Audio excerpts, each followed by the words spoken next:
Well, good afternoon. Good afternoon. I am Michele Irby Johnson, and this is Life Matters. Let's talk about it.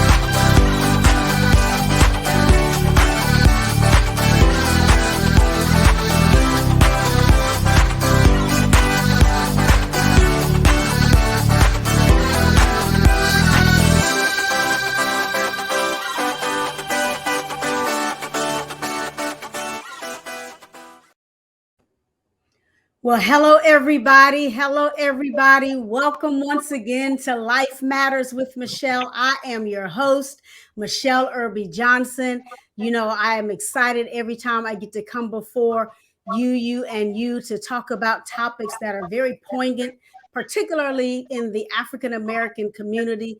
Again, not that I discriminate or this is meant to be discriminatory, but there are certain issues that I believe we need to speak to make sure that we can lend some type of guidance, some type of help, resources, etc., to our community who is seemingly always overlooked for certain things and if not everything. So that's what Life Matters is all about.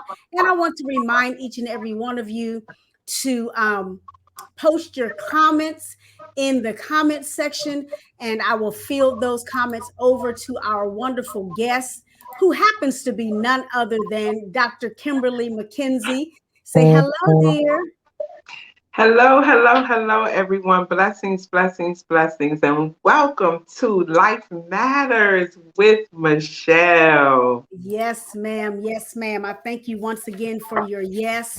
And I appreciate the fact that, because we had to reschedule, but thank you for rebooking and getting back on the show. And so by way of introduction, I just want to read a little bit of your bio to let the people know who we have on the show on today. Dr. Kemberly McKenzie is a licensed and ordained minister at Harvest Tabernacle Church under the leadership of Apostle Travis C. and Pastor Stephanie L. Jennings. She holds a bachelor's degree in speech communications, 3 master's degrees in elementary education. I thought I was doing something with 2 master's degrees. Go ahead. Special education, elementary education, and educational leadership. She also holds a doctorate degree in educational leadership, and she was afforded the opportunity to study abroad at both Cambridge and Oxford universities in London, England. She is gifted in and has extensive experience in areas of education, leadership development, team building, as well as staff and professional development. She has dedicated 24 plus years of services as an educator in the cities of Philadelphia, Chicago, and the Atlanta metro area. Presently, she serves as a special educator and professional development liaison for the DeKalb County School System. In addition to her educational background and experiences, Dr. Kemberly is a certified professional development life coach, behavioral specialist, anger management specialist. Y'all hang on for that one. Special educator and True Colors facilitator. She has traveled around the world, spreading the gospel, clothing and feeding the homeless and families in need. Her travel includes Barcelona, Paris, Rome, London, Dominican Republic, Cape Town, South Africa, just the name of few. And lastly, she is the author of KEM, Keep Everything Moving.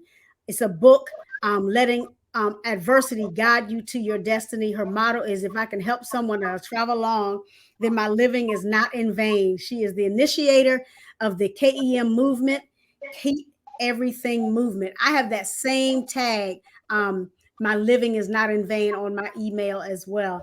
So we are kindred spirits, let me tell you. And so again, I want to welcome you, my dear sister, for tuning in or for coming on the show and being my special guest. So today we are discussing parenting students with special needs, parenting students with special needs. Now, I know that this is not a topic that most people are aware of, or some people don't want to talk about it. There are various reasons, whether it be shame, whether they don't understand. And so if you could give us a working definition as to what special needs looks like, because for some people it's Down syndrome, for some people it's, moderate to severe retardation, for some people it means something else, autism. So if you can help us understand that from a basic level, and then you can dig into it a little more as we go through the show.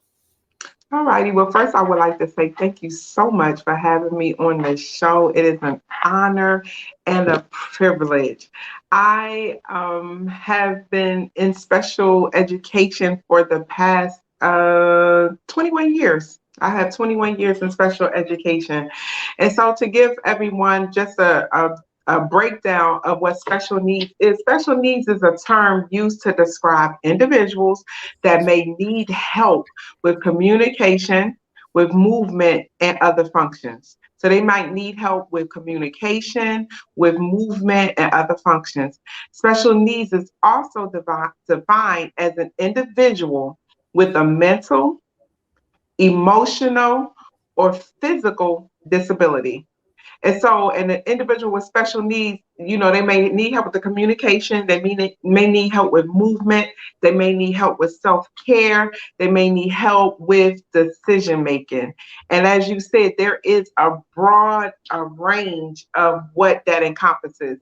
You can have someone with autism, with ADHD. ADHD stands for attention deficit hyperactive disorder. It could be somebody with cerebral palsy, somebody with Down syndrome, somebody with emotional disturbances, somebody that suffers from epilepsy, somebody that has a reading and learning disability. And that's my area, reading, learning disability, and emotional disturbances. We kind of call it emotional behavior disorders, but those are my main areas along with ADHD. And then we have intellectual disabilities. We have persuasive developmental disorders. We have speech and language impairment. I went through speech because I have a list. So I went through speech in elementary school. We have spina bifida. We have traumatic brain injury, which is mostly called TBI. And then we have like visual impairments. Wow. So it's a range that kind of falls under that. And I'm glad that you said that, because when I first started out the statement, I said that because of my background, I understand, the different aspects in terms of mental and emotional, and, things that can come from trauma that nobody knows until they dig through, or how, the trauma triangle has been affected, and all of these various things psychologically. And so I'm glad that you put all of those things in there, because some people, either out of ignorance or because they don't know, or ignorance because they don't want to know, they tend to box people into particular categories. They have to be autistic, or they are retarded. I don't think we even use that word anymore, that terminology anymore. Slow, and all of these different things. So I'm glad that you added in those other elements in terms of being able to communicate, take care of themselves, make decisions, because a lot of people, we have adults who have ADHD, and I'm serious. Right. And it's so true, because the average person, their attention span is really only like 22 to 30 minutes. And so anything beyond that, and you're talking to them for 45 minutes, they've zoned out 5-10 times, they've had 15,000 thoughts, the mind is everywhere, and then they come back and say, what'd she say? Right. And people think that they have a disability. No, for real, ADHD. Sometimes I zone out, like, what? I tell my husband, I say, what are we talking about? Yeah. And so, and not to make light of it, but we have to bring it into view. And I know we're talking about students with special needs, but if we can at some point also see how that can run into adulthood, into people who are not students, even if they're life learners, what have you.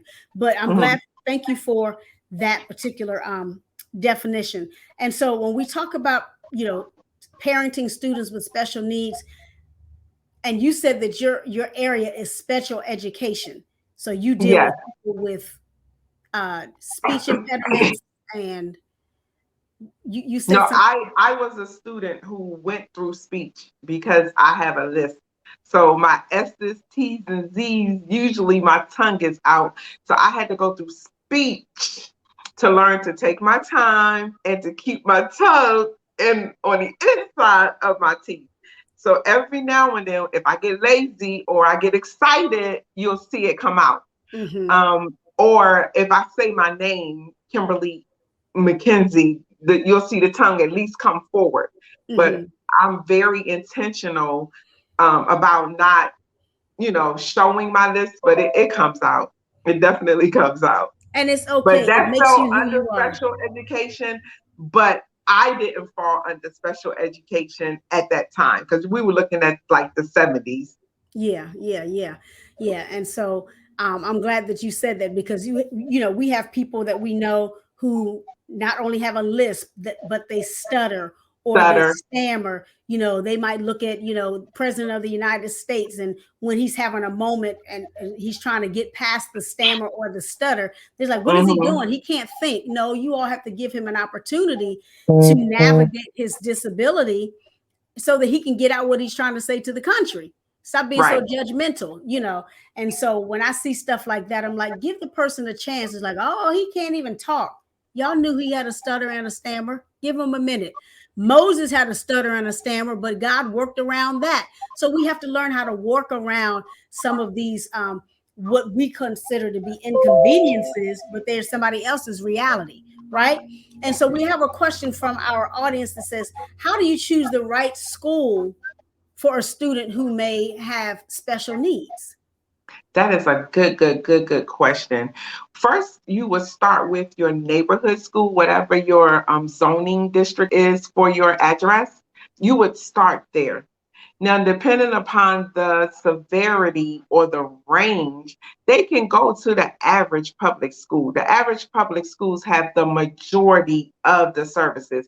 So if you're looking at someone with autism, a child with ADHD, a child with a specific learning disability, a child with an emotional behavior disorder, a child, even a child with cerebral palsy. All of those can go to a regular public school. However, but depending upon where you live, certain districts and certain states may have specialty schools. Like Mm-hmm. here in Georgia, we have a specialty school for students that are autistic. We have special schools for students that have behavior issues that take them outside of the public, like their behavior is so interruptive and so intrusive that it's interruptive to them and to their learning environment, to their peers and to the staff. So we have schools, special schools for that. But I would say start, first of all, you need to understand and identify what is your child's problem, first of all. Right. Trying to figure that out. And to even figure that out, they need to be in a school setting. Mm-hmm. So a lot of people like to call students that are like children, that are toddlers, like 2, 3, and 4. Oh, they special ed, they special ed. No, we don't really identify them that early. We may say developmentally delayed, but we don't identify them as a student with special needs yet, because sometimes students can grow out of that. Yeah. For example, my goddaughter did not speak until she was 2 years old. She could hum the ABCs, her alphabets. She would hum with door door. She could hum and sing songs, but she would not open up her mouth and talk. So we got her in programs, and then we had speech therapists to come out to the house to work with her. But she grew out of that. Once she started talking, she didn't stop. So they don't like to identify them that early. But I would say start with your local community school. Also look at charter schools, look at private schools. You're not limited. Look in your state and understand your rights as a parent. the first thing to even get the ball rolling, if you feel it's academic. Now, if you feel it's something like ADHD or something like that along those lines, that fall under what we call other health impairments. So there may be someone with really bad asthma, someone that's been diagnosed with not multiple sclerosis. Oh my goodness, the gene that both parents have. Oh my Down goodness. syndrome? What, for Down No, syndrome? no. I'm gonna come back to it. Oh my gosh, I can't believe I'm drawing a blank and I was just reading about it. But anyway, those things need a medical diagnosis.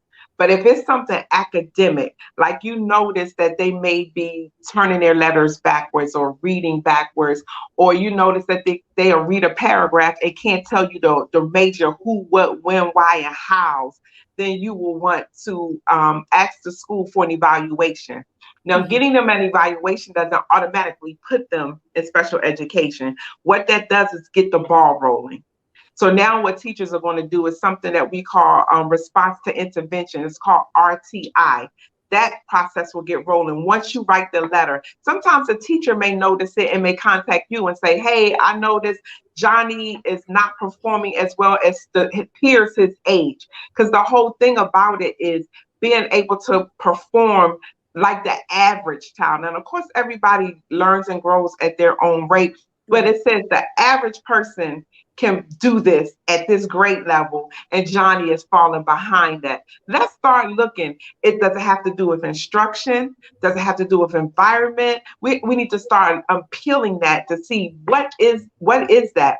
Maybe you're teaching Johnny like this, and Johnny just needs you to teach him like that. Exactly. And now you start teaching Johnny like that. Johnny is okay now. So Mhm. we don't want to automatically say, oh, my child just can't do math, she's special ed. No, we might need to look at the instruction just to see what can we tweak that may help your child grasp it a little better. And let me throw this out real fast. We have our bell curve, we have our Mhm. IQ. And Mhm. so, the average IQ is what, 85 to 115, running in that average range. And then you have your standard deviations.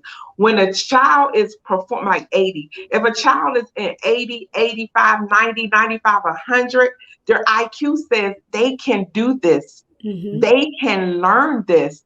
But the work that they're producing is, no, something's wrong. And Yeah. so for someone to be identified as a student with special needs, especially when we're looking at specific learning disability, then we're looking at a student that their IQ says they can perform, but there's a discrepancy in the output of the work that they're producing. Mm-hmm. That's good. That's good. And I'm glad you brought up, that doing an assessment when they're young is kind of hard because, we don't know what it is that is causing that developmental issue. My son, for instance, he was born at 41 weeks. He was Mm-hmm. born 2 pounds. Mm. He was developmentally delayed. So he didn't Mm-hmm. talk until he was almost 3. And Mm-hmm. so he went to a special school, and then he kind of grew out of that. He started talking, babbling, and all of that. He would sing to Barney Mm-hmm. and all of that, but he wouldn't talk. And Mm-hmm. so he went to this school. Back then it was a place called Francis Fuchs special something something. And so he grew out of it. But when he got to like the 5th grade, his teacher was like, well, Miss Irby, we believe that Jordan is has ADHD and this. And I told her to her face, she and the devil was a lie. I told her just like that. I said, both of y'all lying. I said, my son does not have ADHD. She said, well, he's always fidgeting. He's always this. I said, let me ask you a question. I said, where do you have him in your classroom? She said, he's on the 3rd row, but always at the back. I said, you can't put Jordan at the back because he gets distracted, but it's not because he has ADHD. He's nosy. I said, so if you put him in front of you, right in front of your desk, I promise you he'll improve. And she wouldn't do it. And I kept telling her, she finally did it. She saw an immediate change. I said, Jordan can't have people in front of him because he's going to pay attention to what they're doing. And, he wants to play and all of that. But if you put him in front of you and then come find out he was advanced. So he was bored. Mm-hmm. And we Mm-hmm. learned that in high school, he was bored. So we had to put him in, advanced classes because he was like, I'm finished and I don't have anything else to do. So he was doodling, he was doing everything. So I'm glad that you said that, because they tried to pin that on my child. I said, no, he's not. I said, let me tell you who his mother is. There's no way in the world he has ADHD, or is he slow. Let me tell you that much. And so now at 28, he doesn't stop talking. Right. He's a communicator to the nth degree. He can tell you what's going on. He can analyze and all of these different things. And so I'm glad that you said that. And so, Can you still hear me? Yes. Okay. Yes, ma'am. So we had another question from our audience. Says, what are some priorities between parents and teachers that need to take place with respect to special needs students? Well, what are priorities? What are some of the priorities that need to take place between a parent and a student? I mean, a parent and a teacher, to make sure, as it relates to a special needs child. The main thing is home school connection. Home school connection. I promise you, it's just like the nursing home. And it shouldn't be like this, but it kind of is. The squeaky wheel gets the oil. Or the nursing home, when you have relatives that are visual and are present, you see that patient seems to get a little more care, even like in the hospital. So the same thing with education sometimes, that when you know that you have a parent that is involved, those students do not fall, they do not fall in the cracks. Yeah. So parents have to be involved. They have to be involved. One of the things that I put in place, we have what we call a caseload. So I have maybe 13 students that I'm responsible for. They're not necessarily in my class, but they're in the building. I'm at the high school level. So I have 13. The majority of my caseload is OHI, ADHD. And with that affects like executive functioning skills, being able to put things in order, being able to organize your thoughts, your room, your papers, being able to remember, I did the homework, let me remember to turn it in. Mm-hmm. So if you notice that your child has issues with things, you put a system in place. The best thing you can do for your child is structure and a system. Structure and a system. Children need routine. I'm ADHD. I chaotic all over the place, but I can pick it up and tell you where it is. But I need structure and I need routine. So parents have to be intentional about reaching out to their students, to their child's teachers, whether they're in elementary school, middle school, high school. If they don't call you and introduce themselves to you, you reach out to them whatever way, email, however the system is set up. Most schools now are doing touchless contact. Mm-hmm. So like most schools, because of the pandemic, aren't allowing parents into the building unless there's like some type of appointment made or some type of necessity. So you will go to the website of your school and find out, who their teachers are and how you can connect and communicate with them. Some have Facebook pages, some have email addresses. I personally give out my cell phone number. Some have Google numbers, but find out how you can communicate with that child. It is okay for you to call that teacher or email that teacher and let them know, like you said, who's sitting in their class. Hey, this is Robert. Robert loves to learn. Robert loves to participate. However, if you can at any way put Robert closer to the front, Robert gets distracted easily, and make sure that Robert isn't by a lot of his friends because he's a follower. And so if his friends are doing, so communicate. Communicate. It's called homeschool connection. Communicate with that teacher. Another thing is, let's say your child, you're sitting there. You sat there for 3 hours with that child to get that homework done, and the teacher calls and says, Robert didn't have his homework today. What? I know Robert had his homework. I sat here for 3 hours. Robert, where's your homework? Oh, I think I left it on my bed, or it's right here in my book bag.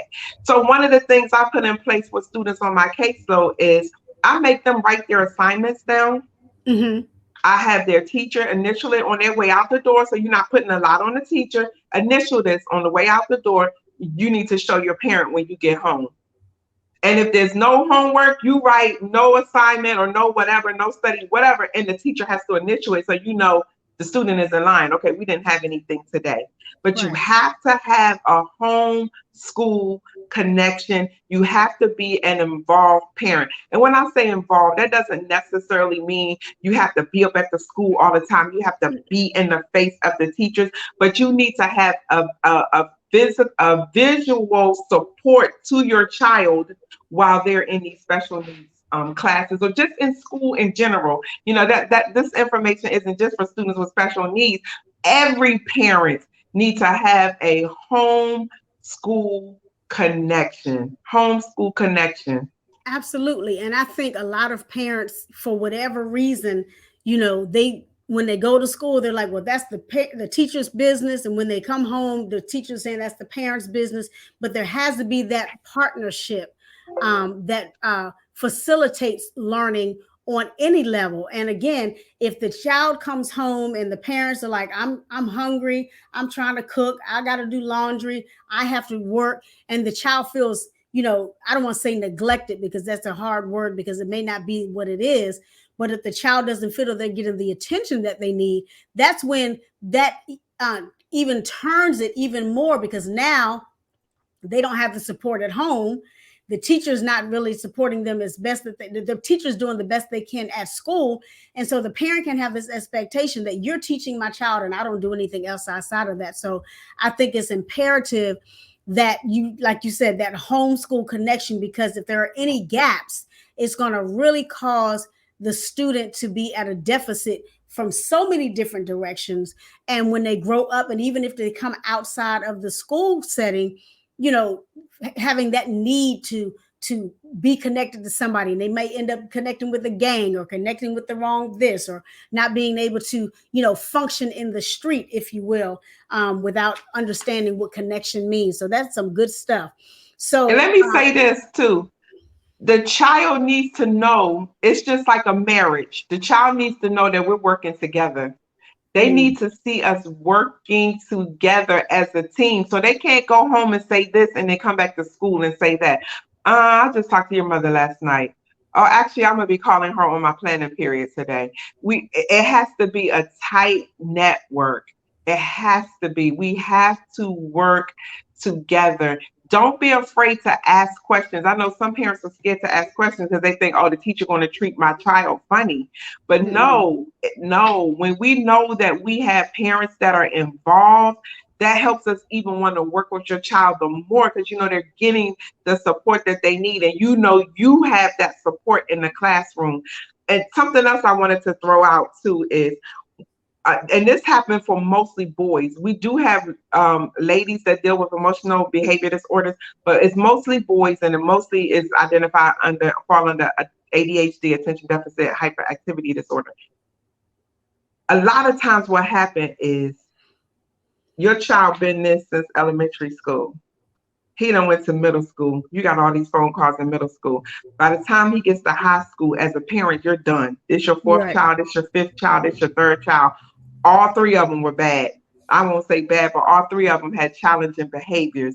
So now by the time they get to high school, when the teacher calls, you don't answer the phone, you don't return the call, you don't care. But right, then when it's time to call to say the student has ISS, or the student in school suspension, or the student has out of school suspension, now you coming up here, you cussing us out. Prime right, example. I don't care about these rules that we have at my school. We have rules like students can't wear slides. Students can't wear jeans with holes in them above the knees. I get that you need to come to school appropriately dressed, but sometimes it causes conflict in the classroom. Here's a prime example. Friday, I had a student that had on slides. First of all, we're in November. We've been going through school rules, school attire, school dress since August. We're in November. Why are you here with slides on? right. Hey, sweetie, I need you to put your shoes on. I don't have no shoes. Okay, I need you to go see Mr. McCrary. I ain't going nowhere. Okay, I want you to step out in the hallway. Let's talk about this. I ain't stepping nowhere with you. Mm, Okay. You're going to get up, you're going to walk out in this hallway, we're going to have a conversation, we're going to get to the bottom of this. So let's see what we can figure out. I started there. By the time I got to the parent is cussing me out. Y'all worried about the wrong thing. The boy ain't got no shoes. Why you worried about his slides? You need to worry about his education. I mean, she went from A to Z. Then she started asking me questions. I'm trying to answer your question. And I said, excuse me, ma'am. First of all, you're going to let me answer the question you asked. Let's talk about this. I don't care about the boy breaking rules. I don't care about him coming to school in slides. I don't care if he has a clear book bag, a book bag you can see through, or the wrong book bag. The issue is when the administrators and our supervisor come into the classroom, they're looking and taking note how many students are on their cell phones, and the instruction has nothing to do with cell phones. Right. Oh, they got on slides. So basically what they're looking at is we as teachers aren't following school policy. So then we get written up. But the parents and the students don't understand that. They think, oh, you're just picking on my child, or you're just being mean. No, I told this lady, no, I like my paycheck. I like my livelihood. I'm only following what my school is saying. I don't care about your son sitting there with the slides, but I can't let him sit in there with the slides, because if an administrator comes in here today and sees him with slides on, he's going to pull both of us out in the hallway, or he's going to write us an email. I stopped by, your lesson was great. However, you had students doing X, Y, and Z. And so when we're not calling because we're picking on your child. Clearly, your child had on slides. You knew he had on slides. I just saw him in tennis shoes 2 days ago. So he got shoes. He just didn't have shoes to match the outfit he was wearing. That's what that but is. For you to jump on a school or accuse us, yeah, we may be focused on the wrong thing. Book bags, that's for safety. I don't care about the book bags, but they want to be able to see through your book bags. They got to be clear or mesh. Why are we in November and you still have a regular book bag? Why? So parents need to help us. You need to help us, because if the boy was rude to me because of who his mother was. And when I got on the phone with her, he had already emailed her to say, they giving me a 0 because I got on slides. No, that's not how the story went down. Let's tell the truth. And the first thing she was saying, oh, so you giving my boy a 0 because he got on slides? That's what's wrong with y'all now. That's what's wrong with our black boys now. That's why they going to jail. That's why they going to prison. I mean, this lady went in. She went in. And praise God, it was a fasting day. And she didn't get Marsha. But parents, work with us. And then don't just leave us to your child when you know they have behavior disorders. Hey, talk to us. What has worked at home? Right. What did another teacher do in middle school or in elementary school that seemed to work for your child? Do you have some type of reward system in place at home for your child when you know they're a student that has an emotional behavior disorder? So we need to just work together. That's my whole thing is work together. Okay, I'm sorry. Go ahead. The next question. No, I mean, but that's good, because it's kind of hard to I don't want to say streamline, but it's kind of hard to get a bead on what a child needs, whether it be emotional, mental, what have you, if at home it's tumultuous, if at home there are no rules, if at home they're cussing, so they emulate what they get. And so we got to do better. We can't always think that we're after, and I know we talk about, African-American community, but we've got to do better. We've got to turn down the hype and start listening, because we will miss the message trying to defend our child when all you have to do is listen to what the instructor is trying to say, get the whole matter. Okay, Moses, get the whole matter so that you can rightly divide how you're supposed to, distribute instruction and help and all of these different things. Somebody's asking, are there any survival tips for special needs parents? Because clearly your experience proves that there needs to be some parenting classes or something. Yes. The very first thing I wanted to address for this question is parents. You have to have a self-care mechanism in place for yourself first. You have to find a way first before you even try to deal with your children or child and their issues. Let's start with you. because for you to deal with that, you need to be in a headspace. So self-care, find a way for self-care. That's number one, self-care. Something that you like to do, something that's just away from your norm. If it's just you go sit in your basement for 20 minutes, one day a week, child free, homework free, dinner free, 20 minutes, something that you like to do. It doesn't have to be, oh, the massage, people like to make it all. No, what brings you joy? What do you like to do? Do that. If you can just get that in once a week, once every other week, once a month, something, self-care. Number two, a support system. There are many, many, many support systems out there for parents with students with special needs, especially the more severe it gets, with autism, cerebral palsy. I have a child that's he started off as student with specific learning disability, but he had an incident at school. And once he had the incident at school, he lost oxygen to his brain. Now he can't talk, he can't walk. At the moment, he's wheelchair bound. And he can, I've been working on him with rewriting his name. He's in the 11th grade now. And so the mom is a believer. So she not saying, the doctors have released him from the hospital. This is as good as it gets. He was on a feeding tube. They told the mom he'll be on a feeding tube for the rest of his life. He will never talk. He's uttering sounds and noises now because the mom is a believer, and I've been praying with the mom. But also, you need a support system. You need a support system like finding other parents that deal with the same type of issue your child has. And then you need a support system. You need a tribe. Yeah. You need a tribe. Yeah. You need a That's tribe. important. So we start off with self-care. Then we say you need a support system. You need a support system, and you need to link up with people that are dealing with what you're dealing with. And I would even dare to say, if you don't find anything in your community, start something in your community. If you you go to your local church, talk to the leaders at your church to say, hey, is it possible that maybe we can have a support system for X, Y, and Z?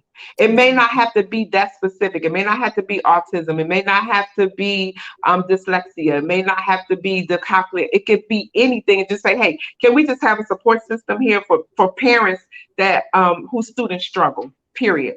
Or just parents of students with special needs. Because in the church, it's been so shunned. It's been so shunned because it's almost like if your child has an issue, you don't have faith. You're not believing God. And so people don't even want to talk about, like,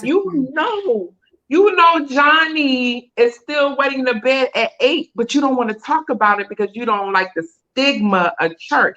No, we might need to take Johnny to the doctor because God can use the doctor and just see what is it going on. Did something traumatic happen to Johnny that we don't know about? What is it? If you notice that your child isn't making the milestones at 12 months, 24 months. I'm not saying you label your child, but don't totally dismiss it either. Right. Get help. Ask questions. We have the internet out here. We have social media out here. There is so much information out here for everybody, for every type of anything, not even just special needs or parents or schooling, but there's something out here for everything you need. Guess what I joined? You will not believe this. They have a group for people who are pack rats. Oh God. I joined that group. I joined that group, and that was just so breathtaking and just so free. One, to know I'm not out here by myself and I'm not the only pack rat.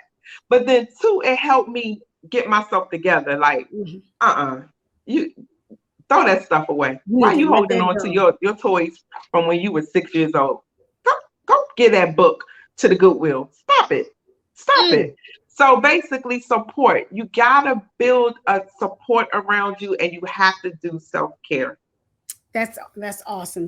So when we're talking about these students who are struggling and they have their special needs, Now, I know that you have, an individual education plan. How does that work in terms of special needs students? Does the parent have to write it with you?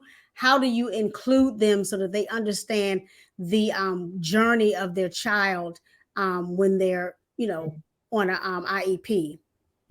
Okay, so basically, when a student has an IEP, which is an individual education plan, before that to even take place, that we would have had to go through the steps, the RTI and all of that, and then they would have had to get the parent one would have had to get permission for the child to have hearing and vision, because that's the first thing you look at, hearing and vision.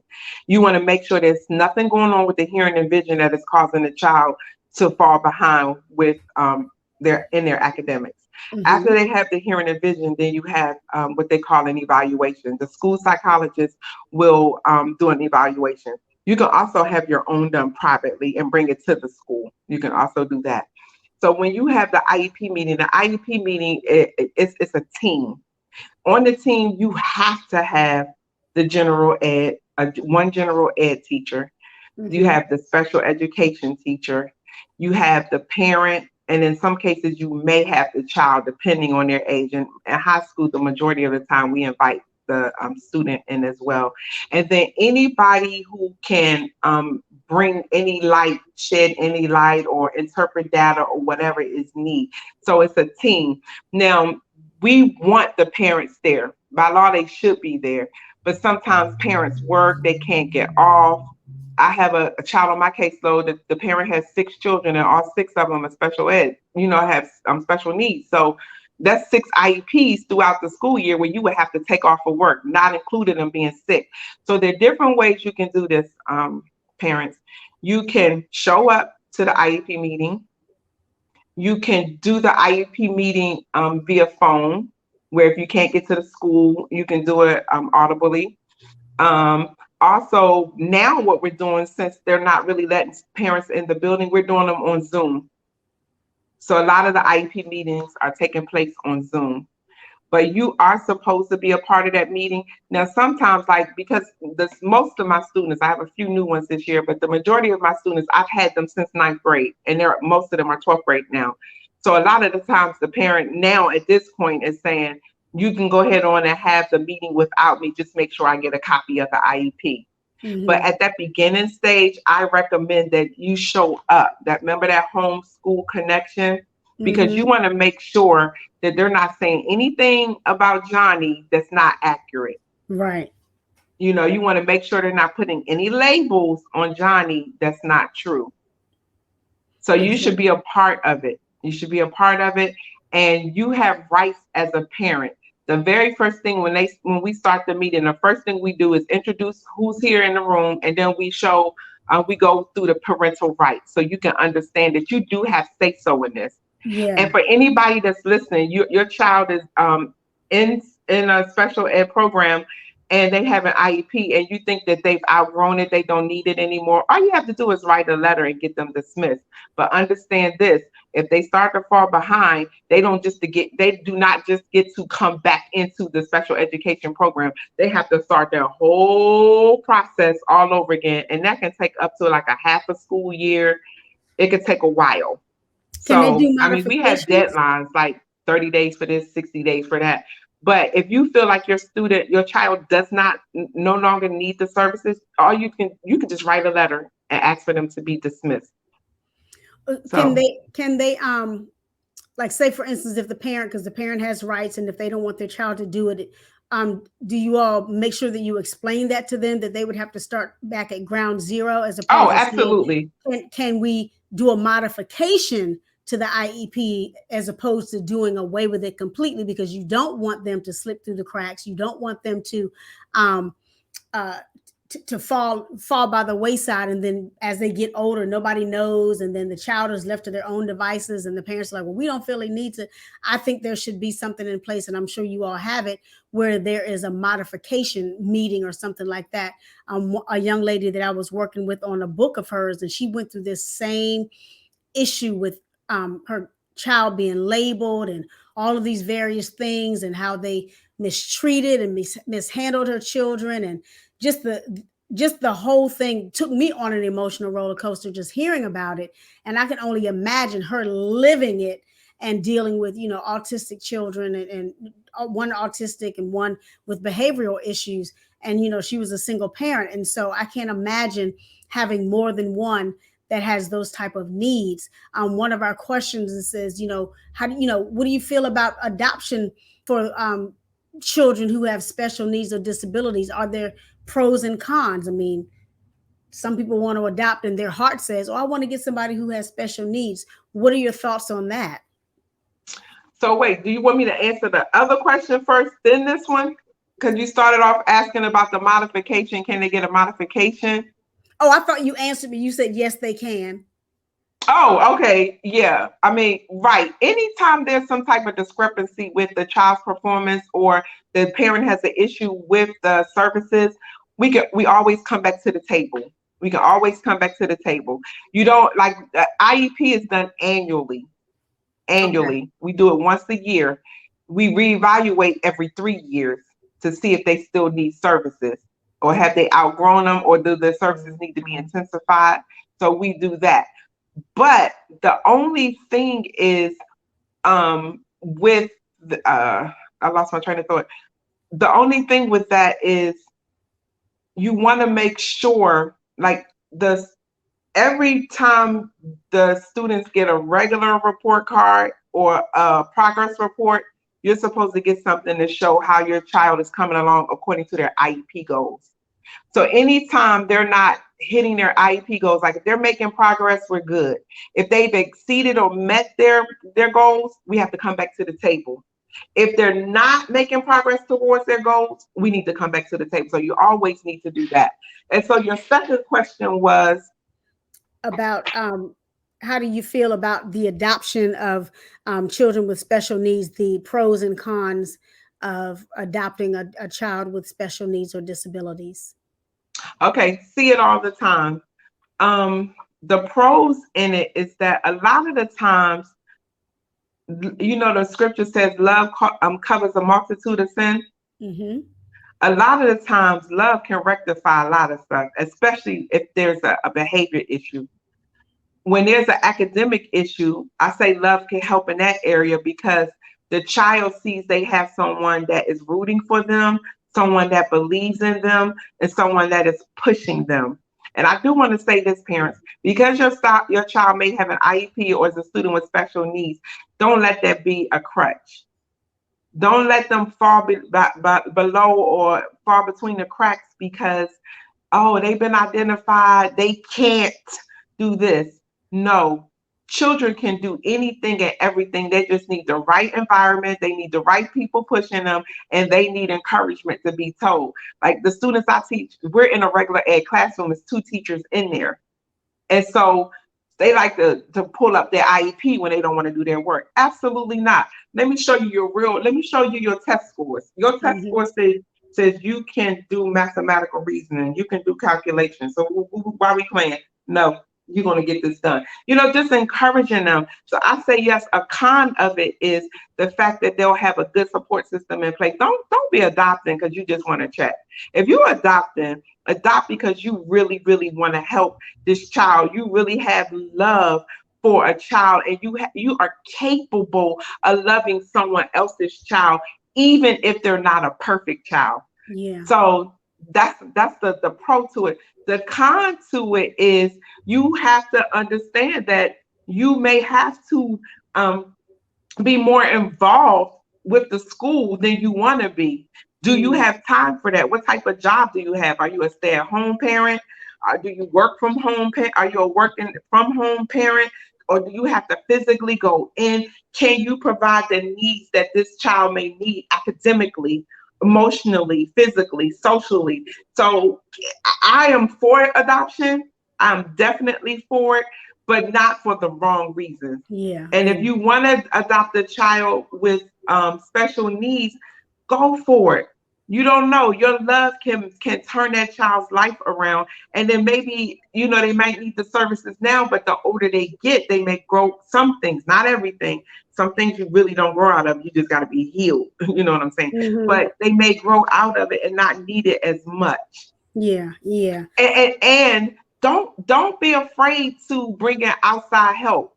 If you know your child is struggling in something, find you a math tutor, find you a language arts tutor, find you a reading specialist, find you a science tutor. Get your child tutoring when they need tutoring. If you're struggling financially, find out what's in your community that's free that your child can tap into and still get services as if they were paying for tutoring or whatever it is that they need. Absolutely, absolutely. Ladies and gentlemen, we've been talking to Dr. Kemberly McKenzie, and we have been discussing parenting students with special needs. This is a robust discussion, and it's just been some good stuff, and you've brought up some good information. If you'd like to reach out to Dr. Kemberly, you can certainly reach her on her website at www.KemberlyMcKenzie.com. That's KemberlyMcKenzie.com. You can also find her on Instagram at It's Dr. Kim. That's ITSDRKEM. And on Facebook at Kemberly McKenzie. That is KemberlyMcKenzie. Put a space between those. And she has been giving us some wonderful nuggets on how to love and to navigate life with special needs children. Before we move to the end of our show, I want to remind those of you all that I do have 2 new books that are out. One just dropped on Veterans Day called Boots and Beyond, Stories of Trials, Tragedy, Triumph, and Transition. And My Bald is Beautiful will be dropping in a couple of weeks. Both of them are $20. You can certainly email me at Michele at iam-mij.com. That's Michele at iam-mij.com to get the purchase link. Also, I want to remind you all that you can watch this replay on YouTube, on my YouTube channel, Life Matters with Michele TV Official. That's Life Matters with Michele TV Official. If you're unable to watch it, you can certainly listen every Friday at 4:00 p.m. on sensationalsoundsradio.net. That's sensationalsoundsradio.net every Friday at 4:00 p.m. And to be a guest on the show in 2022, please send me an email or visit my website, at www.iam-mij.com. I'm going to do something a little different next year. Instead of having a show every Sunday, I'm just going to do it twice a month, to give myself a little breather and to spend time with hubby and to be able to do some things. Not that I don't love what I do, but I just want to provide some space. God is saying it's okay to provide some self-care space. Self-care. And so, amen, we will be doing Life Matters, but rather than every Sunday of the month, we're only going to do it on the 2nd and the 4th Sunday of the month to provide some space for this here young lady right here to live, love, and learn. Amen. Once again, we are talking to Dr. Kemberly McKenzie, discussing parenting students with special needs. There was one more question somebody had that I want to ask. What does a curriculum look like in terms of the classroom or their environment? I mean, I know that a lot of students have been on, they're just coming back to the classroom. Does the curriculum change when it was virtual as opposed to now that they're face to face? And how did parents and students have to make that adjustment or that readjustment to go back into the classroom? So the curriculum changed more when we went from face-to-face learning to virtual. Now that we're virtual back to face-to-face, it's just minor modifications. Like right now, we have, even though we're face-to-face and we're teaching face-to-face, most of their assignments are online. Okay. Excuse me. So now it's almost like the Jetsons, almost like everything is electronic. Teachers are refusing to touch papers, every now and then. And that's specific to the teacher, the class, and different districts do different things, but it's not that much different transitioning back. Now, what has happened and what we have noticed, and with our assessments that we've done so far this year, is that the majority of our students are behind. Mm. because that year we were, what was a year? Yeah, a year. We were virtual. For so many students, they struggled, especially Yeah. our students with special needs. They struggled. The parents struggled, especially during the season when everybody was on lockdown and you might have more than one child. You only have 3 or 4 laptops and everybody's trying to be in class and then you trying to work from home. That was just chaotic. So Yeah. a lot of children just didn't do it. They just Mm. didn't do it. And then a lot of districts said, pass them anyway, pass them anyway. And so, Really? can you hear me? Yes. Yes. Yeah. And so you had to jump over a 6 foot tall mountain if you failed a student to prove that that student needed to fail. You know, like they didn't show up, they didn't do any assignments, they didn't take any assessments. And so now that we transition back, we still have the same curriculum, just the format of it is different. Just about everything we do is online. So, for example, my district used something called Verge. So, parents can go into that website, go into Verge, they can see every assignment that the child has for their classes. So, my district used Verge in terms of assignments, but we use Teams in terms of face-to-face learning. And Hmm. so what some districts has done, like mine, is let's just say you weren't comfortable with sending your child back yet. We put them in something called Flex Academy, where they'll receive all their instructions online from an online instructor. The issue with that is a lot of students with special needs parents opted for that because their child had physical disabilities that they couldn't afford to come back in the building and get sick, but there's no support for that. Wow. So be careful if your district is offering virtual learning, find out if they're offering the support that goes along with it if your student has an IEP. Because Wow. for us there is no support. You're just out there in the streets by yourself. Wow, that is some good stuff. Ladies and gentlemen, we have been talking once again to Dr. Kemberly McKenzie, and we have been discussing parenting students with special needs.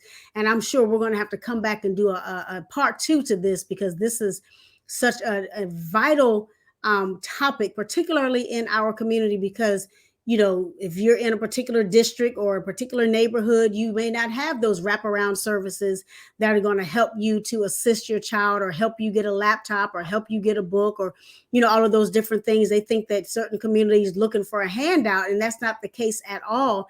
And so we're going to have to come back at some point in 2022 and do a recap and then a refresh and talk about this a little bit more, because certainly 2020 and 2021 has proven some things to us that we need to be more flexible and learn how to make the adjustment and the shift.